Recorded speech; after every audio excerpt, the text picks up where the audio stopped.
তুই কত বড় বাটপার, তুই কত বড় মুনাফিক, তুই কত বড় জালেম, তুই আল্লাহ থেকে নবীকে আলাদা করে দিচ্ছিস। যেখানে আমার আল্লাহ নবীর থেকে কিছুক্ষণ আলাদা দুনিয়াবি হাইসিয়তে হওয়ার কারণে আবার মেরাজে নিয়ে গেছেন। সুম্মা দানা ফাতাদাল্লা ফাকানা কাবা কাউসাইনি আও আদনা, দুই ধনুক পরিমাণ কাছে নিয়ে গেছেন। এক হুজুর দেখলাম মসজিদের মেহরাবে গিয়ে এরকম একটা মসজিদে দেখাচ্ছে, মসজিদের ঠিক মাঝখানে লা ইলাহা ইল্লাল্লাহ লেখা, মুহাম্মদ রাসূলুল্লাহ লেখা। তখন ওই হুজুর, ওই বাটপার, ওই মুনাফিক, ওই গুস্তাখ রাসূল, যে আমার নবীর দুশমন, যে কালিমাকে অর্ধেকে ভাগ করে ফেলতেছে, নাউজুবিল্লাহ জোরে বলেন না, আল্লাহ ভাগ করে নাই, সে আরবি গ্রামারই পড়ে নাই।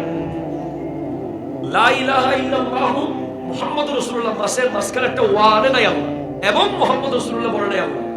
আরে লা ইলাহা ইল্লাল্লাহু মুহাম্মাদুর রাসূলুল্লাহ একসাথে, লা ইলাহা ইল্লাল্লাহ যত অক্ষর, মুহাম্মদ রাসূলুল্লাহ তত অক্ষর।